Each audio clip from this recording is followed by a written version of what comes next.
Let's talk about coronavirus now. The president, as I had mentioned earlier, has returned to the White House to continue his recovery after leaving Walter Reed Hospital yesterday evening. So, to chat about this and much more, we're joined now by Yahoo News medical contributor, Dr. Uche Blackstock, Advancing Health Equity CEO. So, Doctor, good to have you with us. We saw the president is still infectious and headed to the White House. I'm wondering what your response was to his choosing to leave Walter Reed Hospital. And as a doctor, what do you think that message that he's sending to the public is?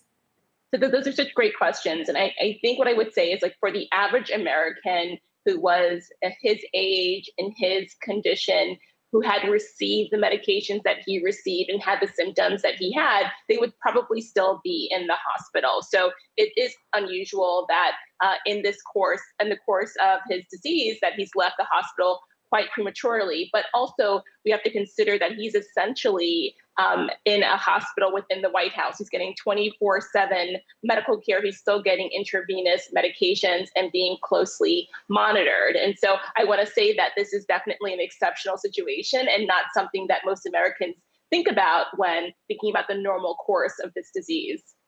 So, speaking to the message we have been getting from the president, at least in terms of that move and that decision to leave the hospital, we also have the message that the president decided to tweet out to the American public. He said, quote, "Flu season is coming up. Many people every year, sometimes over 100,000, and despite the vaccine, die from the flu. Are we going to close down our country? No, we have learned to live with it, just like we are learning to live with COVID. In most populations, far less lethal." I believe he was meaning far less lethal than the flu coronavirus.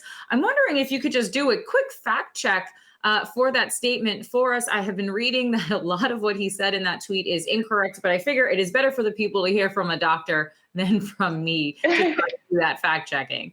Sure. Yeah. I mean, it seems like he's trying to normalize the coronavirus, and the coronavirus is not like the flu. First of all, you're 10 times more likely to be hospitalized by coronavirus, 10 times more likely to die from coronavirus. The flu has killed on average between 12,000 and 62,000 people a year. We're already at 210,000 deaths in this country. And so, I hope those points just show you how we're dealing with the coronavirus is totally different than dealing with the flu. And we also have a vaccine for the flu, and we don't have a safe and effective one yet for coronavirus. So that's another big difference. I'm wondering if you've seen the president's moves, even just, let's just say, over the last 72 hours or ever since Friday when we found out he was diagnosed with coronavirus. I know you've seen the tweets, you've seen some of the messages that have come out from the president. He came out and said, don't fear COVID, don't let it dominate our lives. I'm wondering if you think that the president's actions and also just some of his latest messages, if you believe that he is endangering the American public, both directly, if you're working in the White House and you are one of those staffers, or even indirectly, if you're just someone, who listens to what the president has to say. Yeah, no, I agree. And the messaging, the actions, the behavior, really are almost unconscionable and appalling and incredibly irresponsible. He is the leader of this nation. He should be role modeling the basic public health measures that we know work. I mean, he arrived at the White House and took off his mask, and so we have to worry about him exposing infectious particles to other White House staffers, people who are cooking his meals, serving him. I mean, it's incredibly irresponsible. And then the message that he's sending to Americans that this is a benign virus. This virus is far from benign. We saw what it did here in New York City and what it's done across the country. And I think that Americans need to understand that we're not anywhere near out of this pandemic, and that we need to really keep using those public health measures that we know actually work. I want to mention, or ask you rather, about something that you just mentioned a moment ago, which is the vaccine, that we do not yet have a vaccine for coronavirus. We have seen the news that the White House has actually stepped in and intervened to block these new guidelines from the FDA, which is a reminder for everyone, is an agency that works to make sure that the food and the drugs that we take are safe and follow certain safety guidelines. The White House stepped in and prevented the FDA from issuing these new guidelines for vaccines that essentially would mean that a coronavirus vaccine, if these guidelines were implemented, a coronavirus vaccine would not be brought to market or available until after the election. I'm wondering what your thoughts are on this move. The White House said that they did not believe that these stringent guidelines from the FDA, which essentially was going to require trials for, I believe, over 2 months, they did not believe them medically necessary. You, I'm sure, have been talking about vaccines quite a bit. What are your thoughts on that move? Yeah, no, so I actually, along with a group of about 60 other physicians and public experts, actually sent a letter to Pfizer's CEO, Albert Bourla, about this the week before last, because we're really concerned about political interference in the vaccine development process. This is incredibly concerning.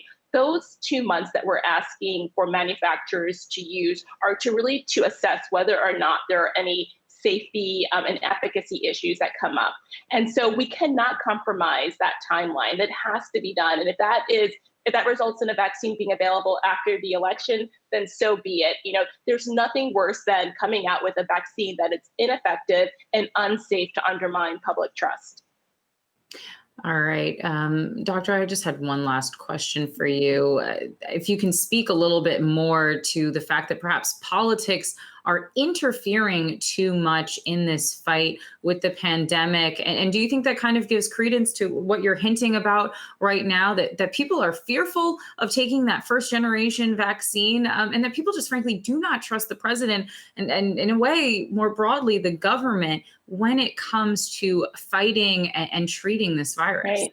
Yeah, no, I think the pattern of political interference that we've seen, whether it be from emergency use authorization of hydroxychloroquine or interference in the school reopening guidelines, or even in whether or not coronavirus is airborne or not, right? We've seen interference in that with the CDC. It really continues to undermine the trust the public has for these agencies that have been around for a very long time and that were really well respected. And so I think that, it's important, and what we've seen actually today is that the number of Americans that will be willing to take a vaccine is slowly decreasing. And so we really can't have that, because if that happens, we are going to prolong this pandemic, right? We need to get a certain percentage of the population who's willing to take these vaccines. And so this political interference is really is decimating any trust that's left that the public has for these previously esteemed agencies. All right. Well, we will leave that there. Yahoo News medical contributor, Dr. Uchi Blackstock, Advancing Health Equity CEO. Thank you so much for joining us today. Thank you for having me. Hey investors, Zach Guzman here. Are you interested in learning more about the markets and getting the latest financial news? Well, then click right here to subscribe to our Yahoo Finance YouTube channel.